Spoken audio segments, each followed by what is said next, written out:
देखिए, क्या यूनिट का नाम है? Mechanical properties of solid. मतलब सॉलिड का मतलब यहाँ पर सॉलिड, लिक्विड और गैस। सॉलिड की प्रॉपर्टीज कौन कौन सी होती है उनके बारे में बात की जाएगी। फिर लिक्विड की प्रॉपर्टी कौन कौन सी होती है उसके बारे में बात की जाएगी। और फिर गैसेस की प्रॉपर्टी कौन कौन सी होती है उसके बारे में बात की जाएगी। तो अभी हम बात करने जा रहे हैं सॉलिड की प्रॉपर्टी की। सॉलिड की पहली प्रॉपर्टी होती है इलास्टिसिटी। पहली प्रॉपर्टी क्या है? इलास्टिसिटी। ऐसा नहीं सभी में होती है, जिनमें होती है उनके बारे में बात हो रही है। ठीक है, क्या होती है इलास्टिसिटी? जरा देखिए ध्यान से। हमने देखा, जरा सावधान, कोई भी जो मैटर होता है वो किससे मिलकर बना होता है? छोटे छोटे मॉलिक्यूल्स से मिलकर बना होता है या एटम से मिलकर बना होता है। तो आप जानते हैं जैसे ये एटम है, ये एटम है, ये एटम है, ये एटम है, ये एटम है, ये एटम है, एटम है, एटम है, एटम है, इनके बीच में एक फोर्स लगता है जिसको कि इंटर एटॉमिक फोर्स या इंटर मॉलिक्यूलर फोर्स भी कहा जाता है। या हम बात करेंगे इंटर एटॉमिक फोर्स। ठीक है, अब जरा देखिए ध्यान से। यानी कि अगर हम इसको ऐसे दिखा दें, एक ये एटम, एक ये एटम, एक ये एटम, एक ये atom, atom, atom, atom, atom, atom. जरा इस एटम बम के बारे में बात कर रहे हैं। इस एटम को ये अपनी ओर अट्रैक्ट कर रहा है, ये वाला, इसमें अट्रैक्शन लग रहा है। इस पर ये इस प्रकार से अट्रैक्शन लग रहा है। इधर से इस प्रकार से एक अट्रैक्शन लग रहा है। इधर से इस प्रकार से एक अट्रैक्शन लग रहा है। ये नज़दीक है, बहुत दूर नहीं है। अट्रैक्शन लग रहा है। तो इस पर नेट फोर्स कितना काम कर रहा है? जीरो काम कर रहा है। इन एटम्स के बीच की एक स्पेसिंग है, एक जगह है, दूरी है, उसको हम इंटर एटॉमिक डिस्टेंस कहते हैं। ठीक है, अगर हम इस एटम को इधर खिसका दें इस एटम की तरफ, तो ये स्पेस क्या हो जाएगा? कम हो जाएगा। ठीक है, और ये स्पेस क्या हो जाएगा? बढ़ जाएगा। तो क्या ये एटम इस चेंज का विरोध करेगा? नहीं करेगा, क्योंकि वो अपनी पोजीशन पे रहना चाहता है। ठीक है, तो वो फिर इधर खींचने की कोशिश करेगा, अपने आप को लाने की कोशिश करेगा? नहीं करेगा। तो अगर हम ऐसा कुछ कर दें, मान लिया एक इस प्रकार से सॉलिड है, एक रॉड है एक तरीके से, और ऐसे खींच दें इसको, तो खींचने से क्या होगा? एटम्स के बीच की दूरी बढ़ जाएगी। यानी आपने क्या किया? उस रॉड को डिफॉर्म कर दिया। उस रॉड को क्या कर दिया? यानी आपने जो फोर्स लगा के डिफॉर्म किया, उसको हम क्या कहेंगे? Deforming force. तो पहला पॉइंट पकड़ में आया, किस फोर्स बारे में बात हम कर रहे हैं? Deforming force. तो पहले लिखिए आप डिफॉर्मिंग फोर्स। इलास्टिसिटी बताएंगे कि पहले उसकी जो जो उसकी फैमिली मेंबर्स है ना, कि कौन कौन उसकी प्रॉपर्टी को एक्सप्लेन करने के लिए जिम्मेदार हैं। तो वो है डिफॉर्मिंग फोर्स। नोट करिए जरा, डिफॉर्मिंग फोर्स लिखिए। A force a force which changes the size and shape. The force which changes the size and shape of a body is called deforming force. Is called deforming force. Deforming force वो होता है जो किसी body की size और shape को change कर दे।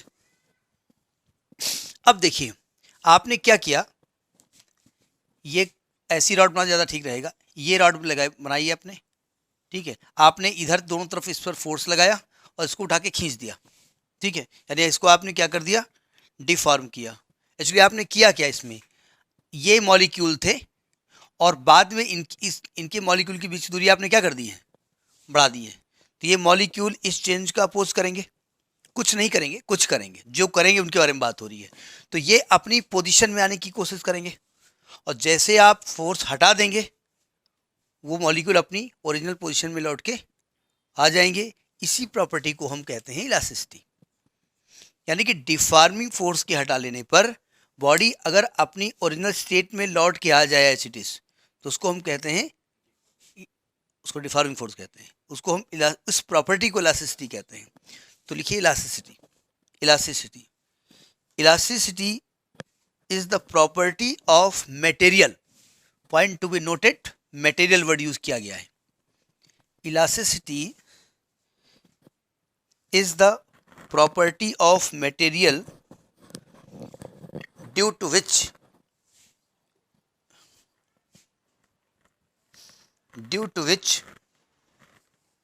when it is D-shaped, when it is D shaped, D shape मतलब उसकी शेप को बदला जाता है, when it is D shaped, comma, it applies a force, it applies a force and again regain its original shape and size, again regain its original shape and size as deforming force is removed, as deforming force is removed. अब आप कहेंगे जो language आपने लिखा है, चूंकि हम लोग ठहरे थे इंग्लिश मीडियम के स्टूडेंट, और इंग्लिश मीडियम का मतलब नो इंग्लिश नो हिंदी, बड़ा गड़बड़ है, तो इसको हम कैसे याद करेंगे? तो आप इस तरह मत याद करिए, आप लैंग्वेज अपनी लिखिए कि when we apply the force on a body and we change its shape and size, that force is known as deforming force. As we remove deforming force, body again regains its original shape and size. ठीक है, due to restoring force, जिस force की वजह से वो वापस आती है उसको हम क्या नाम देते हैं? Restoring force. तो this property, restoring force, this property of the material of the body is called elasticity. तो अपनी लैंग्वेज में इसको लिख सकते हैं. अब आपने क्या किया कि बॉडी को खींचा और छोड़ दिया, बॉडी अपनी स्टेट में लौट के आ गई, परफेक्टली आ गई वैसे ही, तो इसको कहेंगे परफेक्टली इलास्टिक बॉडी. और जो नहीं आई वो परफेक्टली प्लास्टिक बॉडी कहलाती है. इलास्टिक बॉडी वो होती है जो अपनी स्टेट में लौट के आ जाती है. तो लिखिए परफेक्टली इलास्टिक बॉडी. अगला है perfectly elastic body. Elastic body. If a body regains, if a body regains its original size and shape, its original size and shape completely, its original size and shape completely,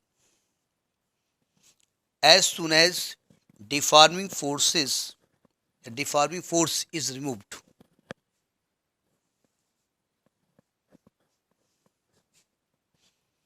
as soon as the deforming force is removed, then the body is called perfectly elastic body.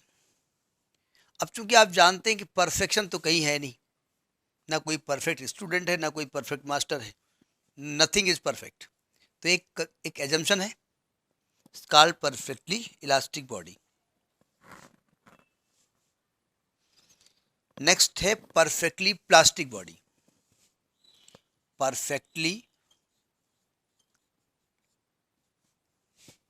Perfectly plastic body. तो आप short में अगर लिखें कि the vice versa of elastic body, तो अब एक problem आ रही है. अगर प्लास्टिक और इलास्टिक की डेफिनेशन एक साथ पूछी जाए तब तो इलास्टिक की लिख करके आप वाइस वर्सा कर देंगे प्लास्टिक के लिए, ठीक है, इसका उल्टा होता है.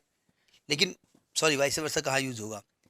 अब इसकी डेफिनेशन आप परफेक्टली इलास्टिक से निकाल सकते हैं कि अगर हम किसी बॉडी से restoring force, sorry deforming force हम रिमूव कर लें और बॉडी फिर अपनी शेप को रिगेन ना कर पाए, तो ऐसी बॉडी को हम क्या कहेंगे? Perfectly.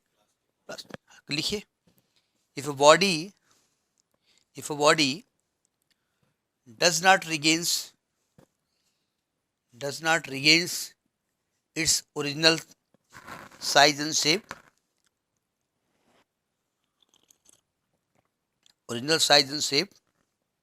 as deforming force is removed,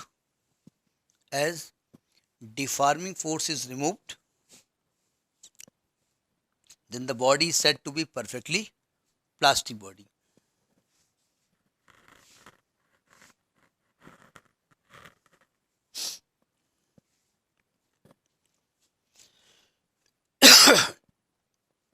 अब क्यों ऐसा होता है, ऐसा क्यों हो रहा है भाई, ये प्रॉपर्टी बॉडी के अंदर क्यों हो रही है? तो अभी हमने बताया आपको क्या on the basis of intermolecular force समझा सकते हैं कि भाई मॉलिक्यूल्स के बीच में एक फोर्स काम करता है, ये मॉलिक्यूल्स के बीच में एक फोर्स काम करता है जिसे हम इंटरमॉलिक्यूलर फोर्स कहते हैं। ये फोर्स कैसा होता है? अट्रैक्शन का होता है, ठीक है, लेकिन कब तक? एक एक विशेष दूरी तक अट्रैक्शन का होता है। उससे कम अगर नज़दीक ले आओ तो वो रिपल्सन शुरू हो जाएगा। तो अगर आप इसकी साइज बढ़ाते हो, इसको आप या तो कंप्रेस कर दो इसको। भाई कंप्रेस करने में भी तो चीज़ आती है, कोई अगर इलास्टिक बॉल है और आप दबा दीजिए, छोड़ दीजिए, तो वो भी तो अपनी स्टेट में लौट आती है। तो अगर आप कंप्रेस कर रहे हो तो आप क्या कर रहे हो?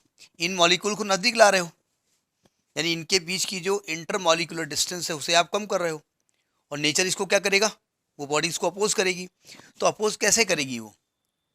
जैसे आप उसको छोड़ोगे फिर अपनी स्टेट में आने की कोशिश करेगी, ठीक है। तो जो बॉडी, तो एक तो ये प्रॉपर्टी होती है इलास्टिसिटी में। तो जो बॉडी ऐसा करने में सक्षम है, हो जाती है, सब नहीं हो पाती ना। भाई गीली मिट्टी है और आप उसमें से उंगली गुजर दीजिए, उंगली निकाल लीजिए, तो वहाँ उतना छेद बना रहेगा।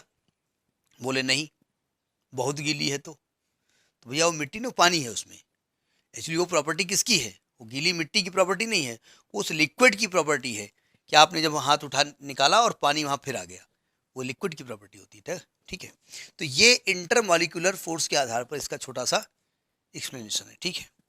अब जरा देखिए, अभी हमने कहा कि जब हम बॉडी में फोर्स लगाते हैं और उसके शेप और साइज को चेंज करते हैं, उस फोर्स का नाम क्या है? देखो थोड़ा सा ध्यान से सुनना पड़ता है कि क्या बताया जा रहा है। जिस फोर्स को लगा करके हम बॉडी के शेप और साइज को चेंज कर रहे थे, उस फोर्स को क्या कहते हैं?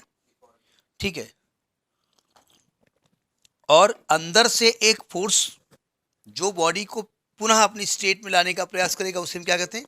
Restoring force. तो जब हम किसी बॉडी पर फोर्स लगाते हैं तो रिस्टोरिंग फोर्स जो एक्ट करता है, restoring force per unit area को हम स्ट्रेस कहते हैं। क्या कहते हैं? स्ट्रेस कहते हैं। नए नए वर्ड आएंगे तो इसकी ये टर्मिनोलॉजी है, लिखिए stress. The internal restoring force the internal restoring force per unit area of cross section, inter restoring force per unit area of cross section of a deform body is called stress, is called stress, ठीक है।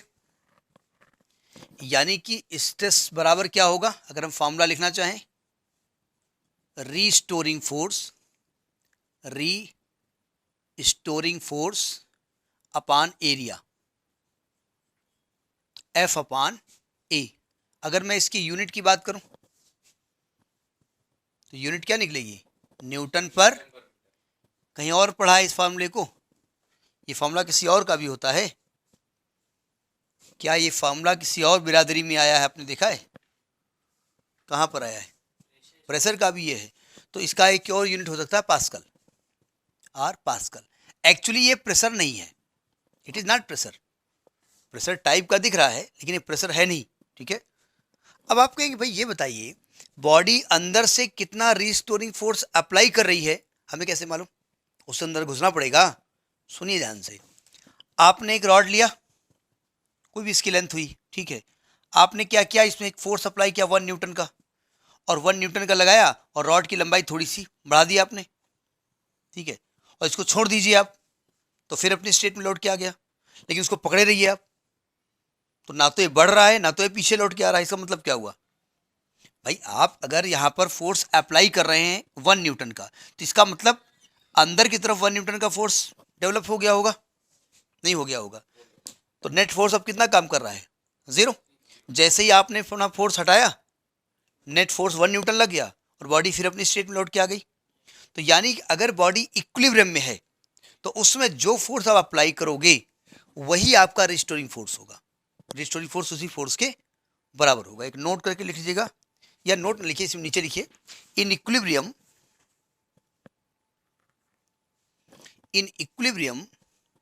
The applied deforming force is equal to restoring force.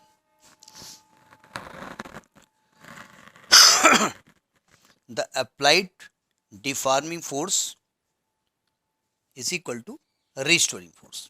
यानी जो apply force करोगे ना, जैसे आपने कहा भाई कोई बॉडी है, हमने उसमें 2 न्यूटन का फोर्स अप्लाई किया, वो इलास्टिक बॉडी है, ठीक है। तो इसका मतलब अगर आपने 2 न्यूटन का फोर्स अप्लाई किया और फोर्स के हटा लेने पर बॉडी अपनी स्टेट में लौट के आ गई, तो इसका मतलब क्या हुआ कि बॉडी ने 2 न्यूटन का ही फोर्स अपने अंदर डेवलप किया होगा। तो यानी कि applied force is equal to,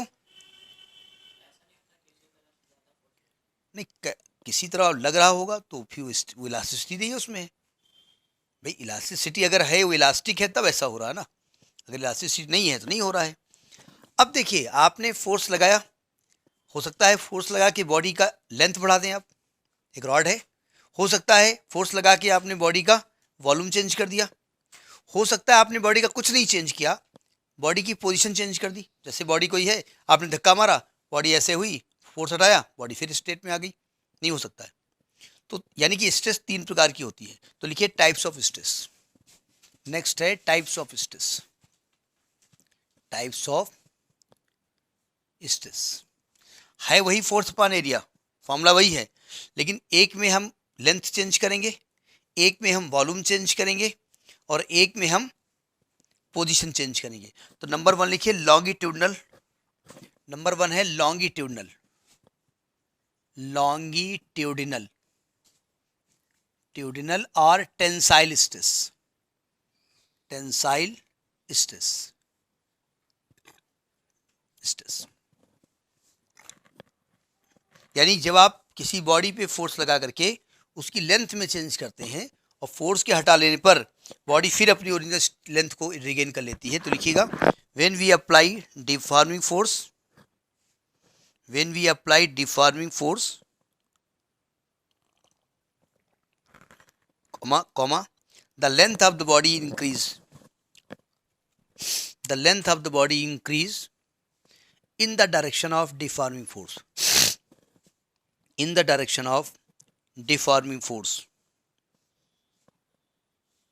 then the restoring force per unit area, the restoring force per unit area, the restoring force per unit area is called longitudinal stress or tensile stress. Restoring force per unit area is called longitudinal stress or tensile stress. Formula वही है, पुराना वाला formula नहीं change हो रहा है, केवल आप चेंज क्या कर रहे हैं, उसकी लेंथ चेंज कर रहे हैं।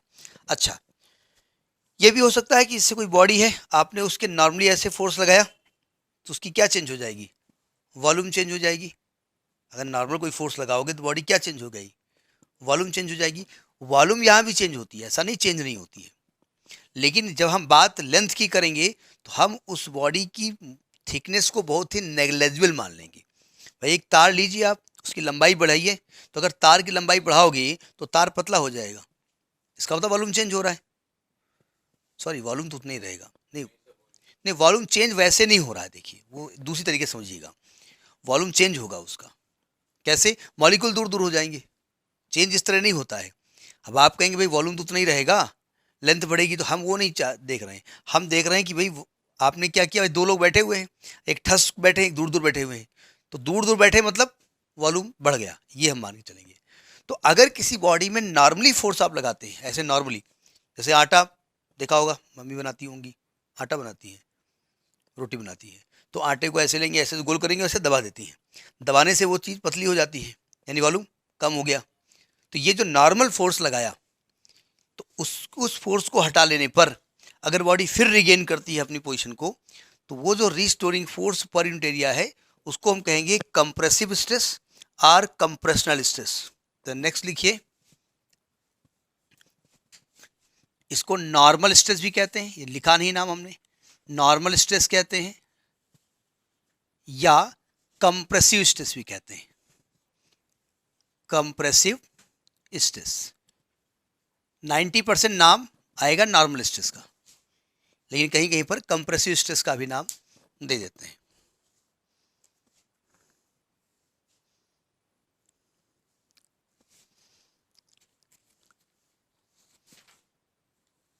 एक मिनट, सॉरी, नहीं, कंप्रेसिव स्ट्रेस यही है आपकी लॉन्गिट्यूडनल, वो मैं गलत वर्ड यूज कर गया। कंप्रेसिव स्ट्रेस में क्या हुआ, आपने रिस्टोरिंग फोर्स लगाया। नहीं, एक मिनट, पहले वाले में आपने क्या किया था, length of the rod change की थी। तो आप रॉड को ऐसे दबा भी सकते हो, ऐसे दबा सकते हो, कंप्रेस कर सकते हो। तो कंप्रेस करने में उसकी लेंथ क्या हो गई, अभी नहीं कहना टेढ़ी हो गई तो वो तो अलग बात, लंबाई खींची टूट गई तो ठीक है, वो एक अलग चीज होती है। ठीक है, अब जैसे कोई स्प्रिंग होती है, स्प्रिंग होती है ना, पेन में पड़ी होती है। आप कहेंगे इसमें इलास्टिसिटी, आपने उठा के ऐसे खींच दिया, कहाँ इसमें इलास्टिसिटी होती है, तो उसकी भी एक लिमिट है ना। आप लेने गए अंडरवियर, पहले तो नारा वाली आती थी, अभी तो लोग पहनते नहीं, नारा वाली कभी धोखा भी दे देती थी। मतलब विशेष परिस्थितियों में पता चला दौड़ के गए खेत पे, हाँ नारा ही नहीं खुल रहा, तो वो तो तब इलास्टिक शुरू हो गई। अब आपने कहा बस इलास्टिक है, बढ़िया अच्छी है, कहने ठीक है, आपने उठाया ऐसे खींच दिया, चर चर चर टूट गई, बोले कहाँ अच्छी है, टूट गई। अरे भैया उसकी एक लिमिट है ना, इसके बाद उसकी प्रॉपर्टी क्या हो जाएगी, खत्म हो जाएगी। तो अगर किसी बॉडी पे ऐसा फोर्स लगाया जाए कि उसको आप कंप्रेस कर दें, उसकी लेंथ को क्या कर दें, डिक्रीज कर दें, और अगर आप फोर्स हटाएंगे तो वापस उसी लेंथ में आएगी, तो उस केस में जो रिस्टोरिंग फोर्स काम करेगा वो भी लॉन्गिट्यूडनल है, लेकिन चूंकि कंप्रेस हो रही है इसलिए एक नाम दे दिया गया कंप्रेसिव स्ट्रेस। लॉन्गिट्यूडनल का मतलब लेंथ बढ़ भी सकती है और, तो हेडिंग लिखिए जरा, इसमें डेफिनेशन लिखिए।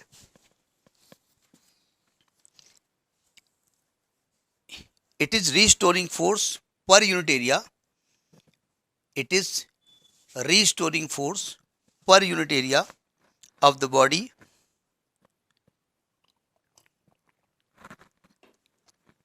when its length decreases under deforming force, when its length decreases under deforming force।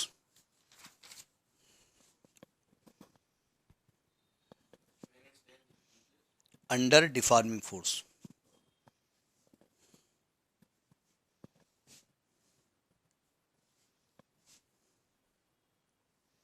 Next लिखिए।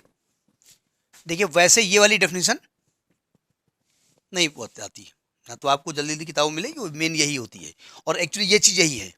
लेंथ इसमें भी चेंज हो रही है, लेंथ इसमें इंक्रीज हो रही है, इस दूसरे वाले में डिक्रीज आप कर रहे हैं। नेक्स्ट है नंबर 3, देखिए नॉर्मल स्ट्रेस, ये भी इसका नाम है नॉर्मल स्ट्रेस, या इसको वॉल्यूम स्ट्रेस भी कहते हैं, वॉल्यूम स्ट्रेस भी कहते हैं, या इसको बल्क स्ट्रेस कहते हैं, बल्क BULK, बल्क स्ट्रेस कहते हैं। बल्क का वर्ड वॉल्यूम से होता है, कहीं बड़ी बल्की हो गई हो, नहीं बल्कि हो गए हो भी बोलते हैं, हो गई हो थोड़ी बोलते हैं, हो गए हो हम ज़्यादातर नहीं बोलते हैं, हो गए तो हो गए। तुम किसी से मिलो, कोई तुमसे ये नहीं पूछेगा मोटे हो गए हो, पतले हो, कोई बोले नहीं बोलता है। और लेडीज में बड़ी बल्कि हो गई हो, बोलती नहीं, लड़ाई हो जाएगी, अलग की बात है। तो बल्क वॉल्यूम से मतलब है, या हाइड्रोस्टेटिक स्ट्रेस भी कहते हैं, हाइड्रोस्टेटिक स्ट्रेस, ये इतने नाम है इसके। मेन नाम जो आएगा वो नॉर्मल आएगा, बल्क आएगा, मेन बल्क वर्ड यूज किया जाता है यहाँ पर, ठीक है, मतलब मेन जो हीरो है वर्ड वो बल्क है। अब इसमें क्या होगा, इसमें हम नॉर्मली कोई बॉडी में फोर्स लगाएंगे और उसका क्या चेंज हो जाएगा, वॉल्यूम। अगर आपने देखी हो एक पिक्चर थी, जानी लीवर था या वाकर था, लीवर था शायद, वो उसकी वाइफ की लंबाई बहुत ज़्यादा थी, वो छोटा था और सरदार बना था, हमने देखा है पिक्चर। तो वो कहीं जा रही थी, उधर से किसी ने कूड़ा फेंका, छत से कोई सामान फेंकी और उसकी वाइफ के ऊपर बड़ी तेज से गिरी, खाट से, वाइफ चिल्लाई, तो वो चूंकि ऊपर से गिरी ना, नॉर्मली गिरी, और उसका वॉल्यूम क्या हो गया। अब वो देखे अपनी वाइफ दिखे ना उसको, तो देखा है तो वाइफ तो छोटी हो गई थी ना, देखा, अब वाइफ चिल्लाए, वो बड़ा खुश, वेरी गुड। क्या हुआ, नॉर्मली एक फोर्स लगा और उसका वॉल्यूम क्या हो गया, कम हो गया, ठीक है। अब वो इलास्टिक बॉडी तो थी नहीं कि जैसे फोर्स अब खट से फिर लंबी हो गई, तो वहां पर वॉल्यूम चेंज हुआ था। तो लिखिएगा, it is restoring force per unit area of the body, the formula वही है, रीस्टोरिंग फोर्स पर एरिया, लेकिन फोर्स जो आप डिफॉर्मिंग लगा रहे हो वो वॉल्यूम चेंज करने के लिए कर रहे हो, या लेंथ चेंज करने के लिए कर रहे हो, या पोजीशन चेंज करने के लिए कर रहे हो। Restoring force per unit area of the body when its volume changes under deforming force, when its volume changes under deforming force.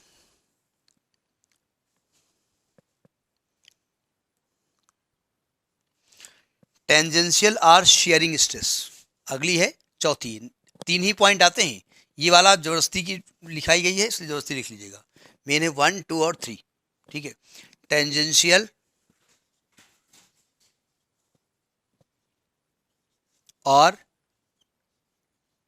Sharing stress. देखिए प्रैक्टिकली थोड़ा सा समझिएगा। अगर कोई बॉडी है और उस पर देखिए, अगर कोई बॉडी है, ये बॉडी है मान लिया, ठीक, आप उस पर नॉर्मली फोर्स लगाओगे तो सिंपल सी बात है उसका वॉल्यूम चेंज होगा, नहीं होगा। या आप नॉर्मली ऐसे फोर्स लगाओगे तो सिंपल सी बात उसकी लेंथ चेंज होगी। लेकिन अगर मान लीजिए कि बॉडी ऐसे रखी है, आप देखिए ध्यान से, ये बॉडी रखी है आपने और इसका लोअर पोर्शन फिक्स कर दीजिए, ठीक, और यहां से आप अपना फोर्स लगाइए ऐसे, इसको धक्का मारिए ऐसे ऐसे, तो ना तो लेंथ चेंज होगी ना तो वॉल्यूम चेंज होगा, इसकी पोजीशन थोड़ा चेंज हो जाएगी। यानी ये वाली जो साइड है वो यहां पर आ जाएगी और ये वाली साइड थोड़ा ऐसे आ जाएगी, ठीक है। तो ना तो लेंथ चेंज हुई, ना ब्रेथ चेंज हुई, ना वॉल्यूम चेंज हुआ, केवल क्या हुआ, पोजीशन चेंज हुई। तो उसके लिए फोर्स किधर लगाना पड़ेगा, टेंजेंशियली, ठीक है। भाई किसी खोपड़ी पर एक खिसको जरा, तो खिसको जरा तो ऐसे खिसकेगा ना, अगर भाई खिसको जरा ऊपर से हथौड़ा मार दोगे तो साला सर नहीं फट जाएगा, ठीक है। या उसका वैसे उठा लो, अबे उठ, अब नॉर्मली उठा रहे हो उसको तो लेंथ चेंज हो जाएगी उसकी। तो लिखिएगा, when a deforming force acts tangentially, when a deforming force acts tangentially to a surface of body, to a surface of body, its position changes, its position changes, but its length, volume and internal configuration unchanged। मतलब कुछ और नहीं change होता है, ना length है ना change volume है, और कोई उसका अंदर का कॉन्फ़िगरेशन भी चेंज होता है। अंदर का कॉन्फ़िगरेशन मतलब ऐसा थप्पड़ मारा कि नाक टूट उधर गिर गई जा करके, क्या नाक लगी तो है लेकिन अपनी जगह में नहीं लगी है, ठीक है। ऐसा थप्पड़ मारेंगे खोपड़ी घूम जाएगी, तो खोपड़ी घूम जाएगी नहीं मतलब क्या हुआ, केवल अपनी पोजीशन से, तो उसे कहते हैं कॉन्फ़िगरेशन चेंज होना। इसमें ऐसा कुछ नहीं होता है। then the tangential force per unit area is called tangential or shearing stress। tangential force per unit area is called tangential or shearing stress।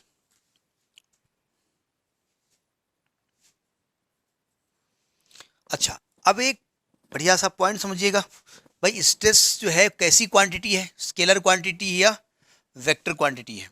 देखिए ध्यान से, एक्चुअली में अगर आप प्रैक्टिकली किसी बॉडी को देखिए, उसकी लेंथ चेंज करिए, तो अगर उसकी लेंथ, एक तार है, तार की लंबाई बढ़ेगी तो उसकी चौड़ाई मोटाई क्या होगी, और छोड़ दो तो फिर स्टेट में अपने आ जाएगा। तो इसका मतलब ये हुआ कि अगर आपने एक रॉड लिया है, इसके बारे में आगे बात की जाएगी, एक रॉड लिया है और आपने फोर्स इसको ऐसे लगा दिया है, तो ऐसे लेंथ हो जाएगी ना इसकी, ऐसे लेंथ बढ़ गई नहीं बढ़ गई, इसका डायमीटर क्या हो गया, आपने अगर ऐसे फोर्स लगाया है तो लेंथ बढ़ गई और डायमीटर क्या हो गया, कम हो गया।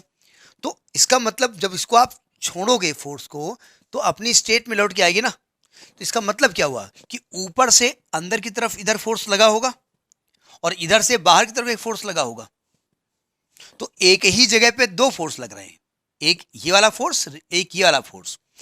और जब किसी फोर्स की बहुत सारी डायरेक्शन हो जाती हैं, जहां पर मोर देन वन डायरेक्शन हो जाती है, उसको हम टेंसर क्वांटिटी कहते हैं। तो एक नोट करके लीजिएगा, stress is a tensor quantity, stress is a tensor quantity.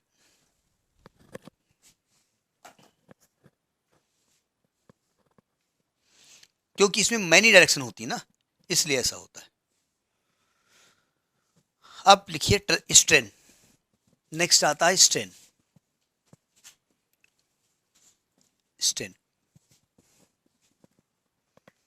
अब आपने किसी बॉडी बोले तो एक तार, एक वायर आपने लिया, उसकी कुछ इनिशियल लेंथ थी, आपने फोर्स अप्लाई किया, लेंथ बढ़ा दी घटा दी, जो भी आपने किया बढ़ा दी, ठीक है।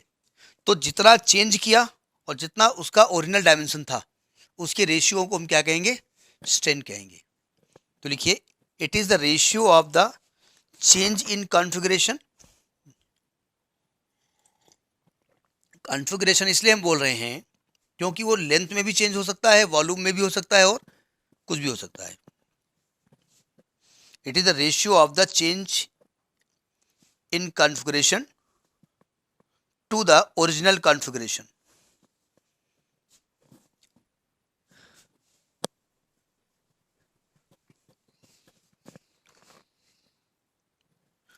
मतलब अगर हम आपसे कहें स्ट्रेन बराबर क्या होता है, तो आप लिखेंगे चेंज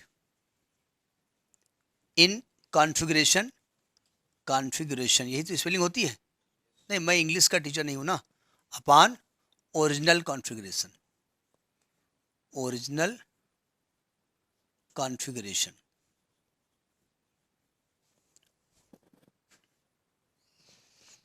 या इसे कॉन्फ़िगरेशन को आप चाहें तो डायमेंशन लिख सकते हैं, ठीक है। Change in dimension upon original dimension. Dimension का मतलब वो डायमेंशन एनालिसिस नहीं, आप जानते हैं dimension of the room, dimension of the rod, ये आप जानते हैं ना, तो वही डायमेंशन। अब जैसा कि फोर्स लगाने पर 3 प्रकार के चेंजेस आपने देखे थे, लेंथ बढ़ गई थी, तो इसका मतलब लेंथ में भी चेंज हो सकता है, वॉल्यूम चेंज हो गई थी, वॉल्यूम में चेंज हो सकता है। तो जैसे 3 प्रकार के स्ट्रेस थे, वैसे ही 3 प्रकार के, तो लिखिए types of strain. Types of strain definition नहीं लिखवाएंगे। नंबर 1, वहां पर पहला स्ट्रेस कौन सा था? लॉन्गिट्यूडनल, तो लॉन्गिट्यूडिनल स्ट्रेन। ट्यूडिनल स्ट्रेन, इसमें क्या चेंज होता था? लेंथ, तो change in length upon initial length. Formula हो गया। दूसरा कौन सा था उसमें? वो कंप्रेशन लॉन्गिट्यूडनल में भी आ जाता है, कंप्रेस में भी तो लेंथ ही चेंज हो रही थी ना। दूसरा कौन सा था? वॉल्यूम, तो लिखिए volume strain. Volume strain, change in volume upon initial volume. तीसरा था जिसमें ना तो लेंथ चेंज हो रही थी और ना तो कुछ केवल पोजीशन चेंज हो रही थी, इसको कहेंगे शेयरिंग स्ट्रेन। Sharing strain. अब कैसे निकालें? देखिए, हमने कहा, हमने एक क्यूब लिया, ये क्यूब लिया, इसका सामने वाला फ्रंट फेस आपको दिखाई पड़ रहा है, जैसे चौक का डिब्बा होता है, उसके सामने वाला फेस हम आपको दिखा रहे हैं।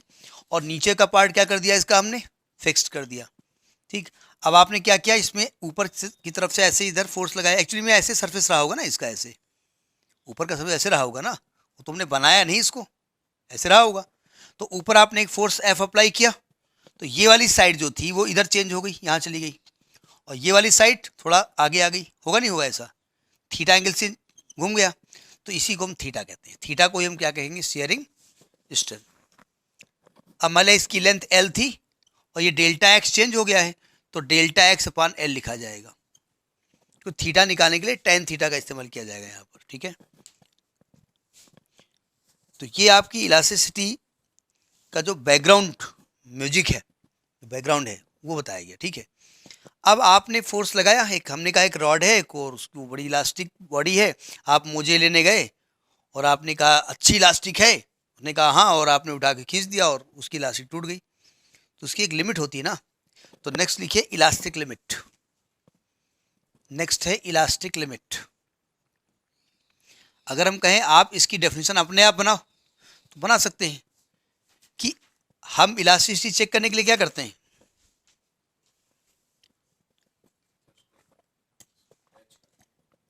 यानी कि आप उसमें डिफॉर्मिंग फोर्स लगाते हैं, और फोर्स लगा दो, ज़्यादा बढ़ा दो, और लगा दो, और लगा दो, तो एक ऐसी स्टेट आएगी, आपने फोर्स लगाया 1 न्यूटन, छोड़ दिया, अपनी स्टेट में वापस लौट के आ गई। 2 न्यूटन, अपनी स्टेट में आ गई। 3 न्यूटन अपने आप। 4 न्यूटन नहीं आई, तो आपने कहा 3 न्यूटन तक तो वो इलास्टिसिटी की प्रॉपर्टी रहती है, 3 के बाद नहीं रहती। तो यानी कि वो मैक्सिमम डिफॉर्मिंग फोर्स जब तक कि बॉडी में इलास्टिसिटी की प्रॉपर्टी मेंटेन रहे उसको हम कहेंगे इलास्टिक लिमिट। तो लिखिए the maximum deforming force the maximum deforming force up to which body regains its original size and shape